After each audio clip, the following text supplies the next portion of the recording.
right, good morning, Open Table Friends Church. We're glad you've chosen to join us, whether it's in person or online, this Sunday, April 24th.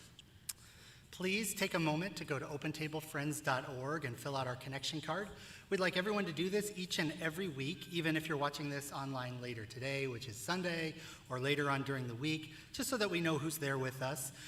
If you're here in person and your phone doesn't have a signal, please use the Wi-Fi that we have set up. It's OTFC Open, so you can participate more completely this morning. And for those of you that are watching online, those one or two of you, there are actually people in person here today. Not many, but I'm so glad you guys are here. Hi, Howard. Hi, Tracy. Hi, Keith. It's good to see you guys. I know, you can always tell when it's nice and warm. Rachel, Kevin. Look, we got people. 81 degrees outside. We expect people to be outside enjoying creation, so. Oh, is it my turn? Sorry, Yeah. The weather's thrown me off. All right, in the midst of our in-person gatherings, we want to remind you we welcome kids of all ages here at Open Table Friends Church. We have a literal kids table in the back with all kinds of activities and things for them to do. So just know that your kids are always welcome here to be participating in the way that they feel comfortable, in the way that God has created them to be active, to make noise. We're just glad that they're here. Yes, and there's a few things going on in the life of the church that we'd like to share with you this morning. First, for those of you who give, thank you for your generous donations to the ministry of Open Table Friends Church. We are accomplishing a lot in the name of Jesus Christ together as a community, and I love it. There's 4 ways you can give. You can give in person. If you're here, there's a box at the table. You can give at our website, opentablefriends.org/give, or just hit the Give tab, the Give button at any time. You could give in the mail, P.O. Box 161, Madison, Ohio 44057, and you can also use your online bill pay with your bank if you want to use that to set up giving. Last week's giving was $1,827.68, so thank you for all of those who give. Also, we are looking for additional door greeters, so I think on the newsletter, I wrote it this way.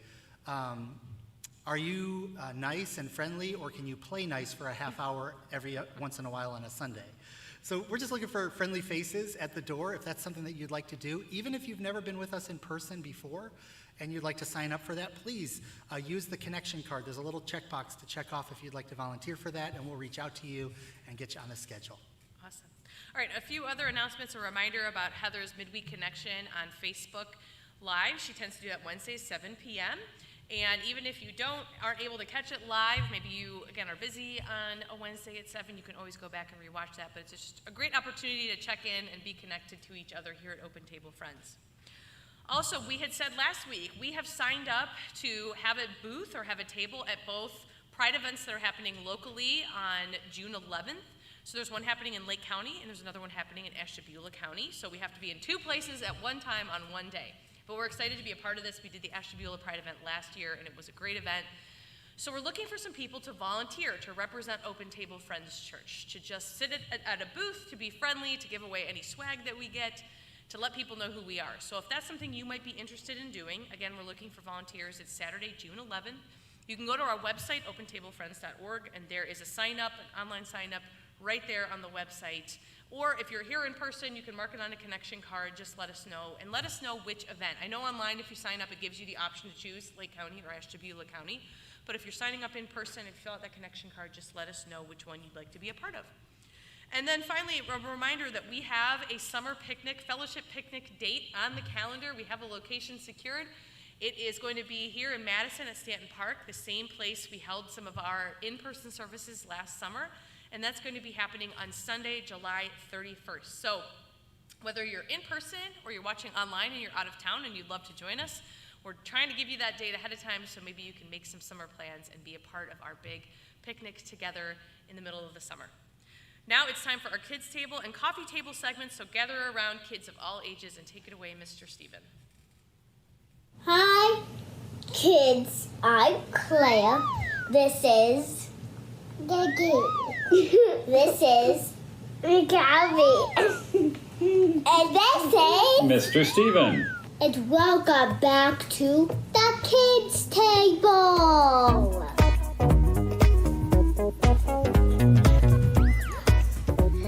Today we're going to talk about what?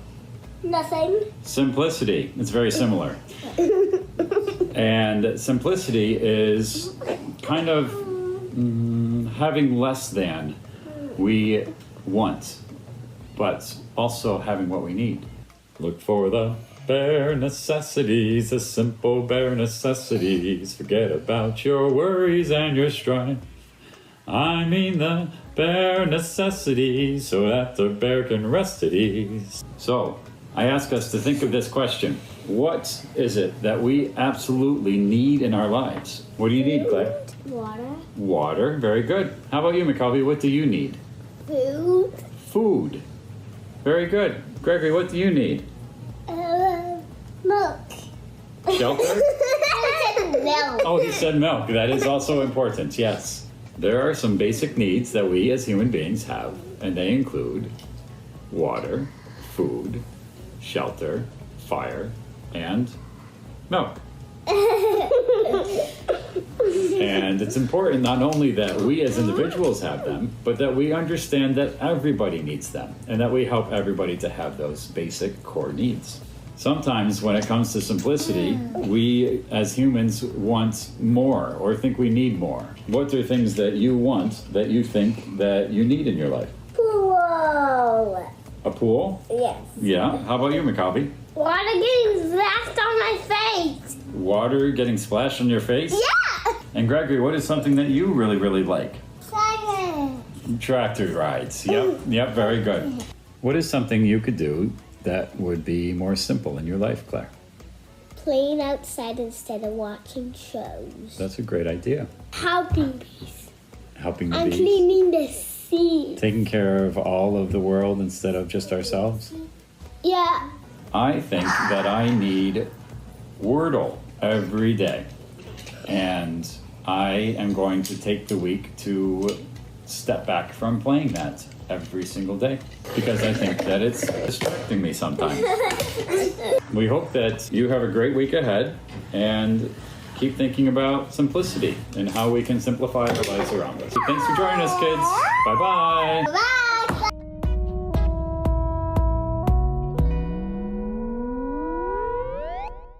Hello, I'm Jennifer and welcome back to the coffee table.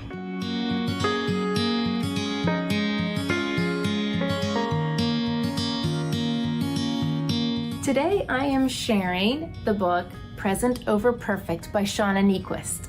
The reason I chose this today is because I'm excited about her new book, I Guess I Haven't Learned That Yet, which I guess I haven't ordered yet. I've been listening to Shauna talk about her new book on podcasts and other interviews, and it reminded me how much I love this book. Present Over Perfect is a book of short essays focusing on leaving the frantic for the simpler, more soulful way of living. I can see how this book prepared her for the hard things that were headed her way, like family issues, faith shifts, and a huge move to New York City. This book is one to revisit, especially for Enneagram 1 perfectionists like me. I want to read you a part of an essay called On Disappointing People. This is what I know for sure. Along the way, you will disappoint someone. You will not meet someone's needs or expectations. You will not be able to fulfill their request. You will leave something undone or poorly done. Possibly, this person will be angry with you or sad. You've left them holding the bag. Or maybe instead of sadness or anger, they'll belittle you or push all your shame buttons. Maybe they'll say things like, I guess you're just not a hard worker. Or, I guess you're just a low capacity person. Or, I thought I could count on you. These are basically sharp blades straight into the hearts of people like me, people who depend very heavily on meeting people's expectations. But here's the good news. You get to decide who you're going to disappoint and who you're going to say no to. And it gets easier over time, the disappointing. What you need along the way? A sense of God's deep, unconditional love and a strong sense of your own purpose. Without these two, you'll need from people what is only God's to give. And you'll give up on your larger purpose in order to fulfill smaller purposes or other people's purposes. To be sure, finding your purpose can take a long time to figure out, and along the way, it is tempting to opt instead for the immediate gratification, the immediate fix of someone's approval. But The sweet rush of approval, the pat on the head, can often derail us from real love and real purpose. Wow, I'm sure many of us can relate to this. So I encourage you to check out the book Present Over Perfect, or Shauna's new book, I Guess I Haven't Learned That Yet, which I'm sure one day I will be talking about here at the coffee table. Until next time, keep reading.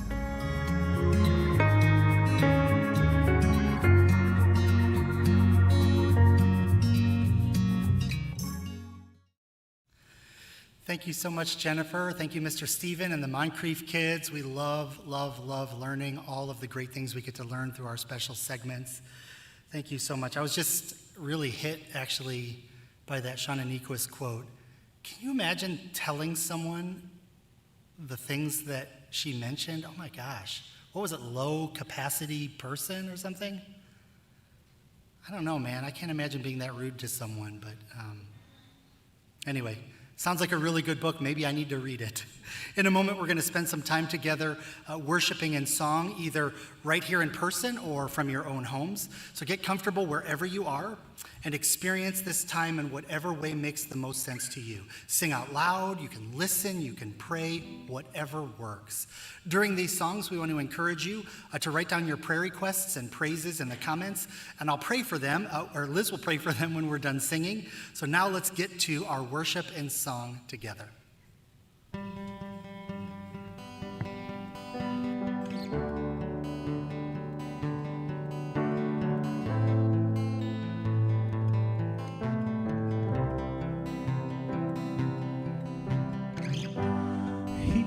Where I lay it down, every burden, every crown. This is my surrender. This is my surrender. Here is where I lay it down, every lie and every doubt. This is my surrender.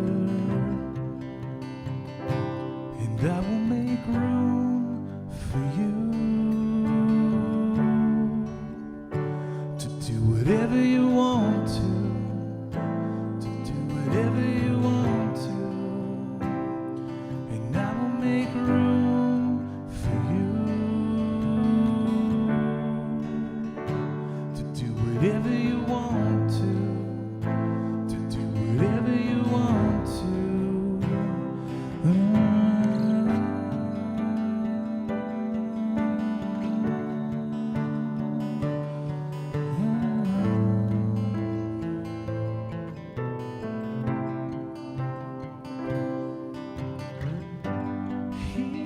Where I lay it down, every burden, every crown. This is my surrender. This is my surrender. Here is where I lay it down, every lie and every doubt. This is my surrender. And I will make room for you. Whatever you want to do whatever you want to, and I will make room for you to do whatever you want to do whatever you want to, and I will make room for you. Whatever you want to do whatever you want to, and I will make room for you to do whatever you want to do whatever you want to.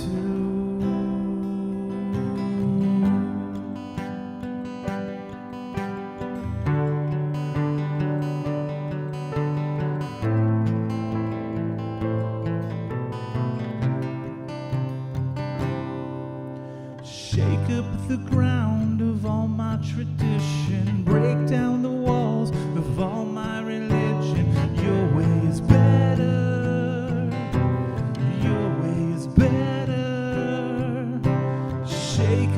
ground of all my tradition, break down the walls of all my religion.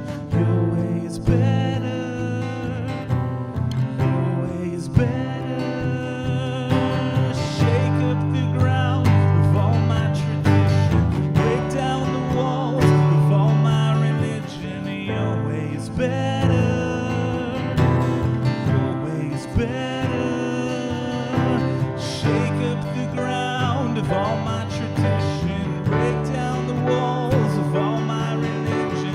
Your way is better, your way is better, and I will make room for you to do whatever you want to, do whatever you want to, and I will make room for you to do whatever you want to do whatever you want to. Here is where I lay it down. You are all I'm chasing now. This is my surrender.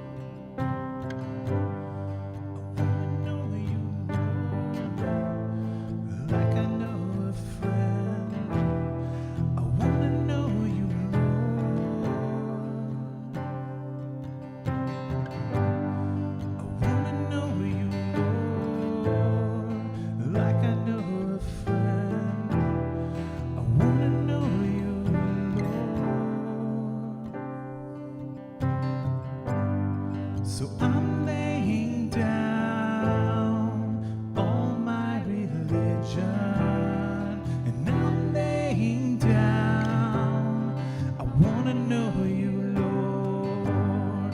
So I'm laying down all my religion, I'm laying down, I wanna know you, Lord.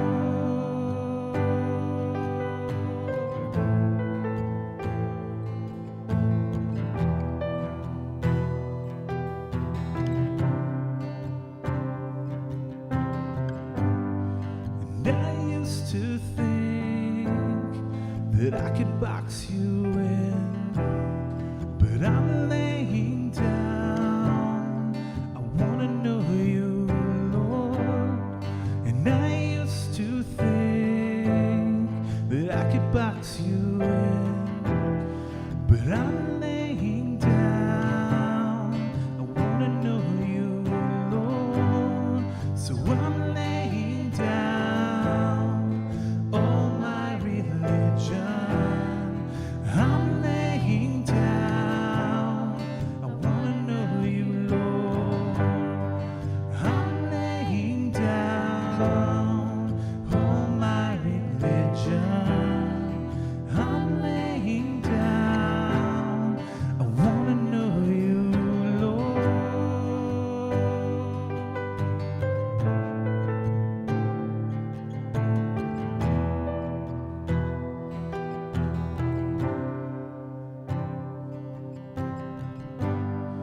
Lord, I've been told to be ashamed.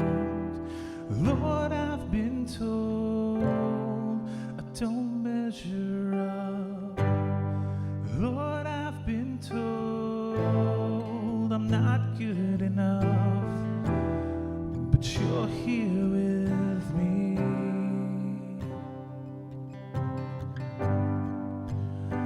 I reach out and you find me in the dust,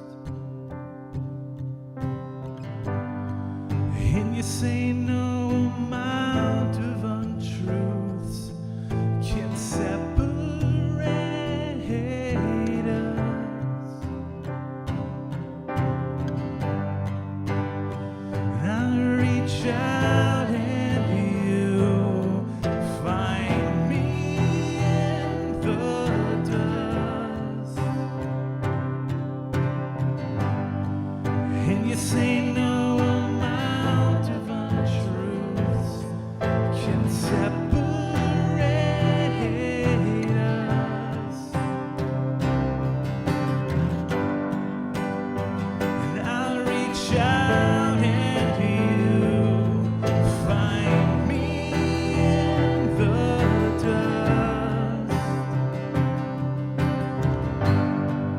And you say no amount of untruths can separate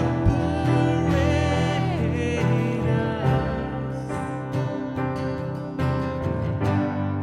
And I will rejoice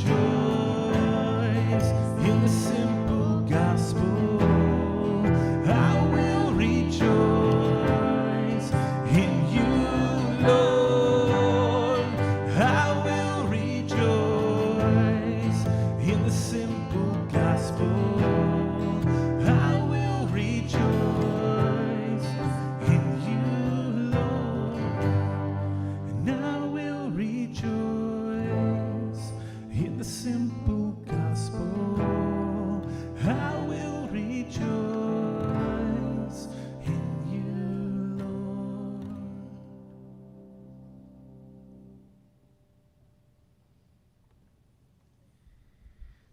All right, here are our prayer requests that came in during our time of music. Rachel asked us to pray for her friend as she's confronted with so much severe family illness all at once, leaving her responsible to take up the loose ends, sell her home, and move to provide care. Amy asked us to pray for peace for her as she is trying to leave a long-term, very toxic situation, and she says, thank you so much for your prayers. Melanie asked us to keep her coworkers in our prayers. One is still going through some tough work stuff, and another lost her mother-in-law. Marissa, please pray for my father-in-law who is seeking new treatment for his chronic skin condition, and my mother who is struggling with her health, but prays for the sunshine. Michael Bratt, please pray that I can be more present with my family. Debbie Andrews, please pray for our dog Annie. She is still sick. Jackie, please pray for our BIPOC and LGBT brothers and sisters in Christ as state legislatures come up with ways to curb their rights and or restrict conversations about inclusion in public schools. Karen, I have so much anxiety and stress about financial needs. I'm sure I'm not alone. Prayers for those trying to find homes in this market, the rising cost of inflation, and how so many people are trying to make ends meet. Sherry, keep my daughter in prayers to find a place to live, and for my grandson TJ who battles with behavioral issues. Kim, please continue to pray for my daughter-in-law's uncle as he is still having serious heart problems, and for his daughter Caitlin as she's struggling. And Rachel, thankful for my health and for this community. Please pray as I take my cat Jade to the vet tomorrow to make sure she's getting straightened out. She may be a cat, but she's one of the only in person and one of the best friends I have. And then finally, Maria, all she asks is that we pray for her friend Angel. So let's go together in prayer. Lord, we are thankful for so many out there who felt comfortable to share their requests that are on their heart.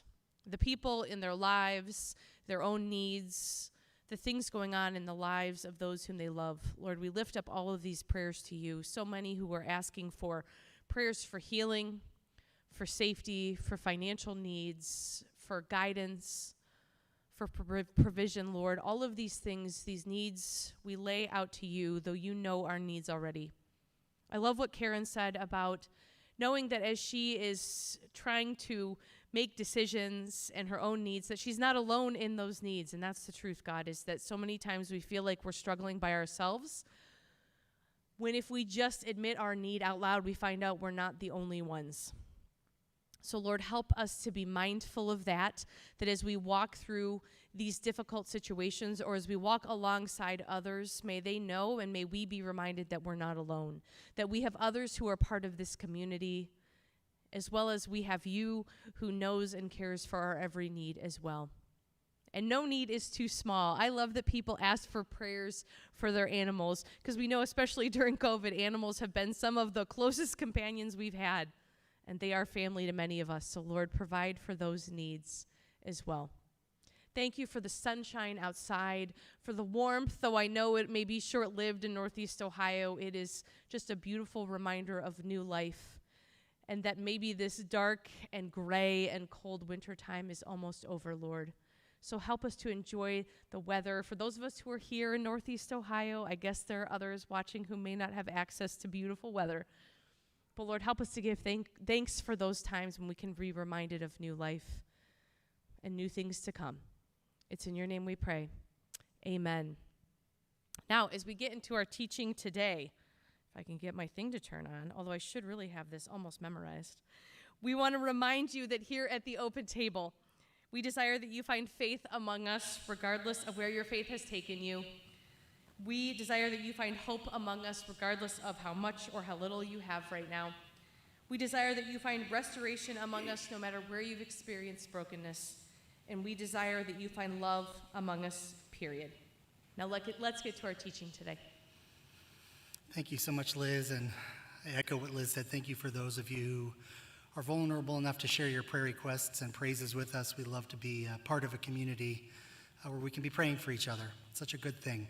Now, our series is titled Quaker Distinctives. In other words, those things that make Quakers unique from a spiritual standpoint. Now, if you're new to Open Table Friends Church, you know that we are a Friends Church, which doesn't just mean that we're friendly, although on occasion we are friendly. Friends and Quaker mean the same thing. Those two words are synonymous. When the Quaker movement began, or the Religious Society of Friends, very quickly those two names kind of ran in tandem. So you may be at a Quaker meeting, you may be at a Friends church. They're the same thing, although they'll all look very, very different. Some of the things that rise to the surface in conversations about Quaker distinctives are things like the doctrine of the inward light, for example. George Fox, one of the founders of our entire spiritual movement from England in the 17th century, that was in the middle of the 1600s, he talked about this notion that there is that of God in every person, that there is a divine spark in each of us. This is the start of the doctrine of the inward light. A few other things that come to mind when you think about Quakers historically are things like plain dress, silent worship, and fighting for dignity for all people. In 1943, so not even all that long ago, Quaker theologian Howard Brinton began to organize some of these concepts, some of the core things that are common among all Quakers since the beginning of our movement. And so because of his work, today we often use the acronym SPICES to describe some of the things that are most important to the expression of our faith. So we have a slide that has this list on them. SPICES stands for simplicity, peace, integrity, community, equality, and either stewardship or sustainability, depending on your perspective. Now, in order to get a start on this, I really thought I could do my boring professor kind of speech, but I found something much better. It's a short video from our friends at Quaker Speak, who do weekly videos on Quaker topics. This one's from 2020, and it's about the SPICES, so we'll let them tell you a little bit about what's going on here. I was teaching one class, and they said, "Oh, Ben, can you make a kind of flow chart of how testimony has changed over the centuries?" So I went back through the books of discipline over the 3 centuries, and what struck me about the very first printed book of extracts, as it was called, is that actually it was all about testimony. It was all about the way we should live in the world. It was very little doctrine, very little spiritual experience in a sense. It was all about how we should live. And this led me to think that really the way the way we used to understand testimony was as a singular category that had its source in our spiritual experience. It was the consequence of our spiritual experience.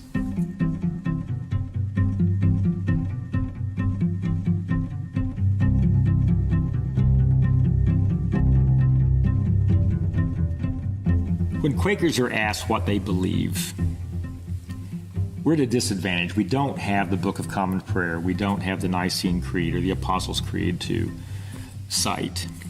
We're non-creedal folk. But we have beliefs. We have traditions. And the default setting for many friends, many Quakers these days, are the SPICES. It's an acronym for what friends call the testimonies.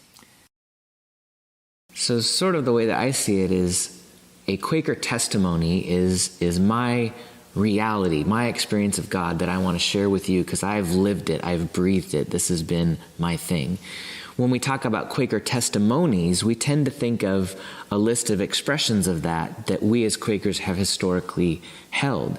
The SPICES, as an acronym, represent, and there are different interpretations, but the standard are simplicity, peace, integrity, community, equality, and stewardship. Simplicity comes out of the ancient Quaker tradition of plainness, focusing on what's most important. Remove the excess from your life that detracts you from what's most important spiritually in your life. In what we call Friends Peace Testimony now, Fox talks about living in that life and power that takes away the occasion for all wars.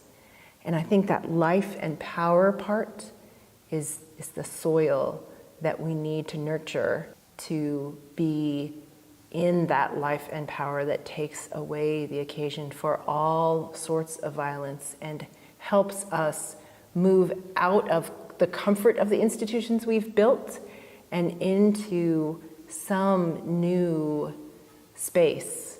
Integrity. Let your yes be yes and your no be no. Be honest in all your dealings, but more importantly, be authentic. Practice harmonizing your life with your principles. Integrate what you say you believe and how you live your daily life. Let your life speak. Moving on to community. Community is the way we learn to live better lives, the community of the Friends meeting, and that together we find the truth more adequately than we can as individuals. Equality is important because Friends have always experienced that there's that light and life and saving power of God within each individual. So all people are radically equal as children of God because each has that light of God within them, that access to truth. And then the beauty of Spices, I think, is that the first thing and the last thing are intimately related. As we simplify our lives, we're helping ourselves live more sustainably, but we're also living more simply on the earth, and we're helping move towards a society more in balance with the natural world or God's creation. And that is the really big challenge, the final horizon within which I think we're living our faith and practice today is towards a more sustainable world. So that's just a brief introduction to the Spices. That video is a little bit longer, by the way. If you ever wanted to check out Quaker Speak, they're on YouTube. I think there's a website probably. I'm sorry, I should have looked that up. But in any case, that is just a brief introduction. In the next few weeks, we're going to touch on the first 5 of these concepts. At some point, we're going to do a series on stewardship and sustainability because, quite frankly, there's a lot to unpack there, especially in this modern era. But today, we're starting with the first S in Spices, simplicity. What does that look like for us? Throughout much of the history of the Friends Church, of the Quaker movement, simplicity has been lived out in 3 key ways: plain dress, silent worship, and rejection of excess. Now let's start with plain dress. For Quakers, plain dress was similar to what we think of when we see modern day Amish or some traditional Mennonite people, the clothing that they wear, right? Grays, browns, blacks. Women often wore bonnets back then, and oftentimes men wore these wide-brimmed black hats. Women still today, some Quaker women will wear bonnets just as a symbol of their traditional faith.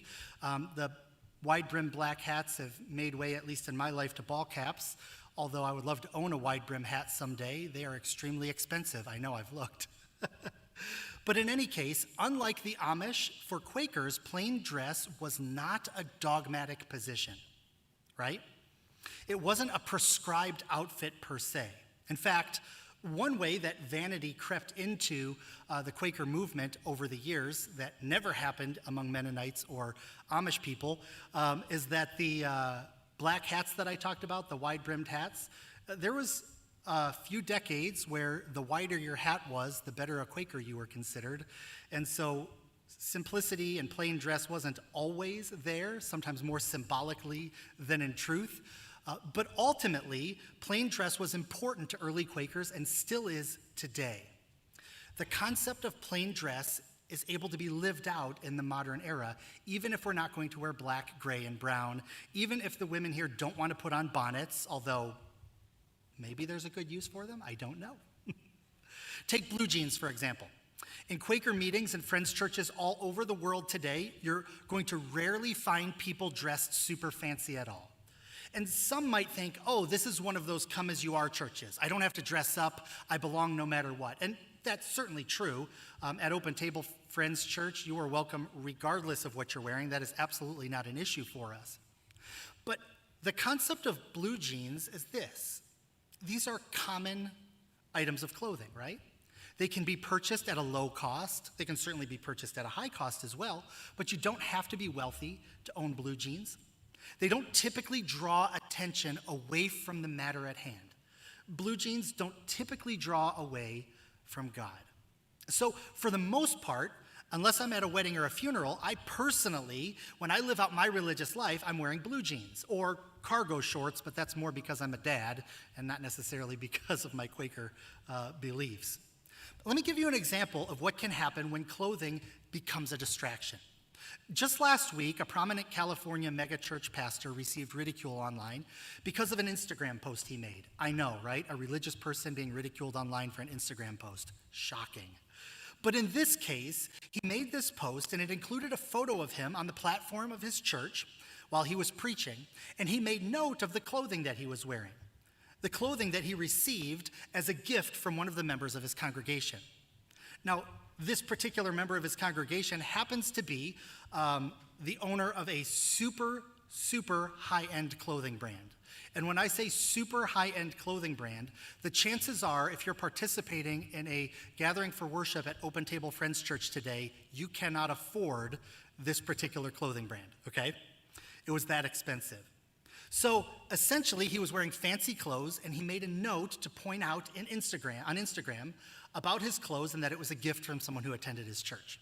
Now, to be honest, it was a pretty epic flex, and it drew quite a bit of criticism. People couldn't understand why he would be wearing an outfit that cost enough to feed an entire starving village in a third world for over a month, right? And people wondered why he felt the need to share this image on Easter Sunday of all days. Now, of course, others came to his defense, and I can kind of see it a little bit. It was a gift, after all, from someone in his congregation, right? He didn't actually spend that amount of money. And what does a nice outfit hurt anyone? I mean, I heard that one of the pastors at Open Table Friends Church wore a bow tie and a sport coat on Easter Sunday. That's pretty fancy for someone who's preaching about simplicity today. Pastors do get dressed up on Easter, though, right? Sometimes. Ultimately, though, this incident did something that Quakers have historically tried to avoid. It drew attention to one person and took attention away from the divine, who dwells in the heart of every person. For us, plain dress isn't an attempt to look poor or sloppy, although if that's your vibe, go for it. Plain dress is about keeping the focus on God. Now, simplicity has also been lived out in Quaker silent, or what we call waiting worship. As you've likely already heard, traditional Friends wait in silence for about an hour and then speak up only if prompted by the Holy Spirit. There are many today who still worship this way every single week. There are Quaker meetings and Friends churches right now who are sitting in silence while your pastor yammers on, and some of those churches don't even have pastors. That's another issue for another day. Now, I've been blessed to be able to participate in a few of these gatherings for worship. And if I'm being completely honest, they were very difficult at first for me to sit in silence. However, by the end, the two that I did experience were some of the most moving and inspiring times of worship that I've yet experienced in my life. The motivation behind this sort of expression of faith has always been to reduce distractions and to commune with God. You may have been wondering why we receive the Lord's Supper so rarely here at the Open Table. And it's actually for this very reason. Quakers have historically believed that the act of communion, or the Eucharist, this communion with God, happens during the silence. We don't believe in sacraments as a Friends church, but we do believe that the miracle that happens during the Eucharist can and does happen during silence. And then, oftentimes in a traditional Quaker meeting where they are waiting in silence, very often, if not every week, at least every other, they finish their time of worship and then they gather and break bread over a supper table. And that is another act of communion, one with the other, in each of whom dwells the Spirit of God. Our worship, alongside many other Friends churches and meetings around the world, is more programmed with songs for worship, sermons, and other more modern expressions of faith. But we will never forsake in this church, we will never forsake the time of silence. It is important. We're going to get to that in just a couple of minutes. Now, the third way Friends have historically and continually lived out this principle of simplicity is through the avoidance of excess. Now, before I say anything more on this, I want to let you know this is not a guilt trip, okay? Hear me when I say this. Anything I'm about to say, if you're walking away saying, crap, I spend too much money on things that I don't need, get that out of your head. That's not what this is. This is an opportunity. So let's talk about the avoidance of excess. Let's see here. Silent worship and plain dress, for example, are a subset of this way of life. And Quakers are allowed to have nice things. We're not Amish. We don't avoid everything. But we want to make sure that those nice things don't distract us from seeing that of God in everyone and experience Jesus Christ in each and every one of us. And this is extremely difficult, if we're being honest, because it's true. Avoiding excess is extremely difficult. I mean, who doesn't want a decent television at home with a good sound system? Who doesn't want the newest smartphone, or at least a good one, right? Are we betraying the principle of simplicity when we wait in line for 2 hours wearing a Chewbacca costume and spend way too much money for the midnight showing of a new Star Wars movie? I don't know. Are we belittling our Quaker ancestors' core principles whenever we buy a car that has leather seats and a sunroof? I don't know. I don't think so, though. But we ought to consider where our priorities lie and consider acting accordingly. In this book, Quaker Book of Wisdom, Life Lessons in Simplicity, Service, and Common Sense by Robert Lawrence Smith, he describes this extremely well for us. In the story I'm about to read to you, he sets it up by telling of his Quaker grandparents, who he believed to live the Quaker testimony, specifically the testimony of simplicity, extremely well. They, however, lived in a very large Victorian home and seemed to have some of the excesses of the world. Yet they never seemed to detract from their lived faith. So listen to this story. He wrote this. It wasn't until I was grown and lived away that I realized how simplicity manifested itself in my grandfather's very full and gratifying life.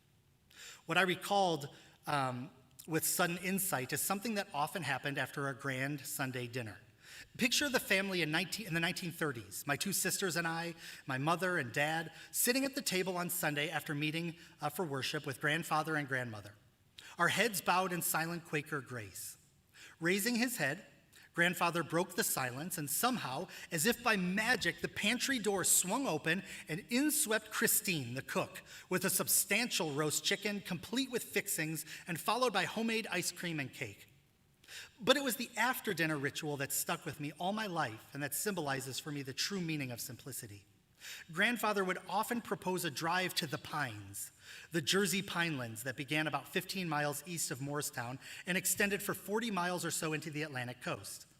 After the main road ended, we drove more miles on bumpy, curving lanes, and then on sandy roads that branched off into indistinguishable side roads to who knows where, until we reached a point in the woods where the road just stopped. We then started to walk, following grandfather to a tiny spring surrounded by rich green flora. Reaching down, grandfather would push aside some plants to disclose a tiny yellow bloom, beautiful beyond words, the only flower of its kind around, and it turns out one of the few in the entire Western world. An ardent and knowledgeable naturalist, grandfather had discovered and identified this little yellow flower years before, and the Academy of Natural Sciences in Philadelphia had named it Ficaria ficaria. How did he find it in the first place? And how did he find it again and again, season after season, among the sandy stretches of unmarked roads? Over the years, I've come to think of those sumptuous dinners followed by treks to see a virtually lost botanical marvel as a metaphor for the simplicity with which my grandfather lived and breathed. At the end of the day, it isn't the things we accumulate and that have cushioned us that count for anything. What counts is our ability to recognize the small miracles sprouting in our midst and to share them with others. What always impressed me, even as a boy, was the way my grandfather would almost explode with delight at the sight of that small yellow bloom. I'm confident his excitement had much less to do with the fact that it was his discovery than with his unbounded joy in God's creation. I love this story because it reveals in Smith's grandfather the heart of the concept of simplicity. He puts it this way. He said, if I were asked to define Quaker simplicity in a nutshell, I would say that it has little to do with how many things you own and everything to do with not letting your possessions own you. Let that sink in for a minute. It has little to do with how many things you own and everything to do with not letting your possessions own you. So here is where we are left, my friends. As modern Quakers in a fast-paced modern world, how do we live out the Quaker distinctive of simplicity? It's simple, really. Did you catch that? It's simple. Thank you, Jackie. We emphasize what will last and de-emphasize that which is fleeting. We pay special attention to the things that will last, the things that will make memories, time well spent with each other, shared meals, gifts that speak to the heart of the person receiving the gift, not just the most expensive. One way that I came up with off the top of my head that we can live this out is in our gift giving. So let us just consider for a moment that maybe as Quakers, as members of a friend's church, that we stop buying people gift cards and instead make them something or buy them something that's going to cause them to look you in the eyes and say, you really get me. You know me. Because the gift that we actually will be giving will be our love for them, which will last long after the actual gift will be left in a landfill. Should you buy the fancy car or the plain car? I don't know. Should you get dressed up on Easter? Sure, if that makes you happy. It makes me happy, so I do it. Should your Christmas tree look like a department store backed a truck up to it and unloaded? Probably not. But nobody, and hear me when I say this, nobody is standing in judgment of you on this. Nobody. Our purpose is not to compare what we have with those around us at all. Instead, we need to pay attention to what we are emphasizing in our lives. And we need to make choices to reveal the character of Christ inside of each of us. The character of Christ who is within us comes out beautifully in Matthew chapter 6, where Jesus himself taught his followers these words. He said, do not store up for yourselves treasures on earth where moth and rust consume and where thieves break in and steal, but store up for yourselves treasures in heaven, where neither moth nor rust consume, and where thieves do not break in and steal. For, Jesus taught, where your treasure is, there your heart will also be. Now, let us take just a couple of minutes in silence, in simplicity, to wait upon the Spirit of the living God to speak to our own conditions right here and right now.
All right, we are going to get back into a time of spiritual practice. We've been doing some different things during this time, but we felt for this series we could get back into these practices. If you remember early on, I said these are things that help us better connect to God and better connect to each other. And so we're going to be talking about simplicity as its own spiritual practice. Now, a lot of what I'm going to talk through is from a blog post I found, and I will put that link afterwards in the Facebook and in the YouTube comments in case you want to come back to it. But the words are not my own. I always feel like it's important to cite my sources. So what this post said, it quotes an author, Adele Alberg Calhoun, and it says she defines this spiritual practice of simplicity as such. It says, simplicity cultivates the art of letting go. Simplicity aims at loosening inordinate attachment to owning and having. Simplicity brings freedom and with it generosity. She sums up the goal of simplicity as to uncomplicate and untangle our lives so we can focus on what really matters. Life becomes much simpler when we're able to focus on what matters most, Jesus and his kingdom. So, the spiritual practice of simplicity creates margins and spaces and openness in our lives. I love that phrase. Margins and spaces and openness in our lives. It honors the resources of our small planet. It offers us the leisure of tasting the present moment. Simplicity asks us to let go of the tangle of wants, or the things we think we need, so we can receive the simplest gifts of life that cannot be taken away. And so going kind of along with what Mark said at the end of his teaching about some things that we can do, we're going to post this list, and we're going to actually spend some time thinking through this. So if you hear me talk through it and you're going, wait, you're going too fast, don't worry, we're going to give you some time at the end. But here are some things that she says can help us practice simplicity.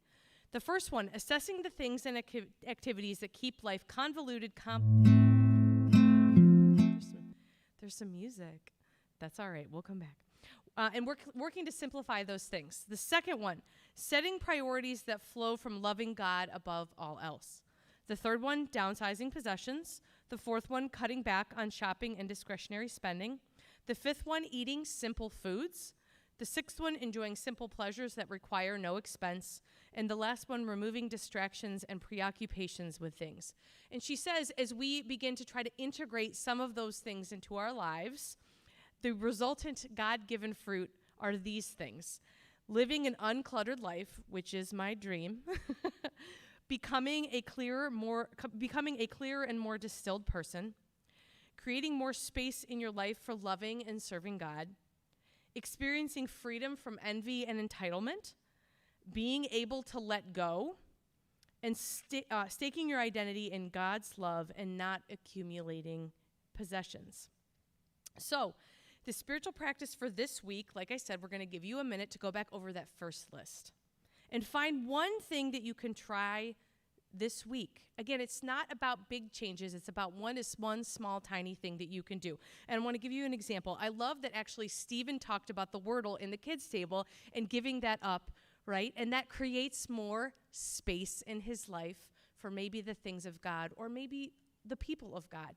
And so for myself, I wasn't even thinking about this earlier this week, but I was running across I was reading another book, and the author suggested that you are allowed to let go of the things that don't bring out the fruit of God in your life. And I was like, oh, I am? Okay. At that same time, I had run across a Facebook post from an author who I follow who had decided both completely and permanently to get off social media. She was not coming back. That was her last post. She was saying goodbye. You could subscribe to her newsletter, but she had realized it had been unfruitful for her life. So in that moment, again, I can't own up to the fact that I was willing and able to step away from all social media, but I thought I need to just delete Facebook off my phone. Okay, now I still have Twitter and Instagram, which I spend way too much time on, but I just realized the fruit of what I got out of Facebook was not good in my life, right? It was not leading to good things. Now, that doesn't mean that, again, I've deleted Facebook completely because I like to connect with our online community. So I have it on my computer and I have it on my tablet, but if I'm being honest, I don't access those devices every day. Whereas in my phone, I'm sure many of us click, click, click, click, click. It's there. And I'll be honest, it's not been easy. And I didn't even think about this practice of simplicity. But for me, that was one small thing that I've been trying to do to get rid of some of those distractions, the unhelpful fruit, to kind of create a more distilled, I like that, person of who am I, and create more space in my life for the things that are fruitful and maybe the things of God. So maybe Instagram and Twitter are next, I don't know. But it allowed me, again, to realign myself in this small way. And so that may not be what works for you. I'm not going to tell you what to do. Like we've been talking about, there's no one size fits all that's going to work for all of us to practice simplicity. There just is not. So, it gives us some space, some leeway, some creativity. So we want to give you some time to take over that list of suggestions and just think through what is one small thing that you could do to practice simplicity in your life this week.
Thank you all for joining us today at Open Table Friends Church. We are so glad that you were able to spend some time with us.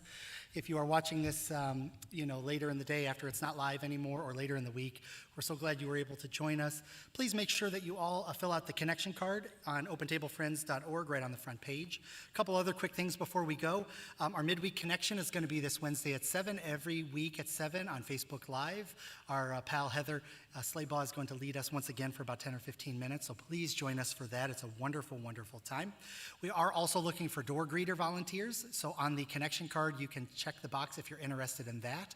And if you would like to volunteer for our June 11th Pride Day events, both in Lake County and Ashtabula County on the same day, go to opentablefriends.org. On the front page, you can tap the volunteer button and fill out the form. Let us know which of the events you would like to volunteer at, and we'll get you more details as we get closer to that.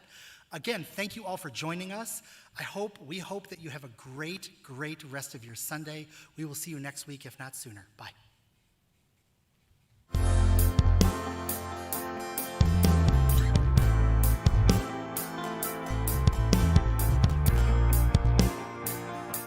We're about Jesus. Jesus. Jesus. We're about Jesus. We're about people. People. People. People. We're about love. Love. Love. We're about love. We're about inclusion. Inclusion. Inclusion. We're about community. Community. Community. We're about community. We're about justice. Justice. Justice. Justice. Justice. We're about service. Service. Service. Service. We're about kindness. Kindness. Kindness. Kindness. We're about kindness.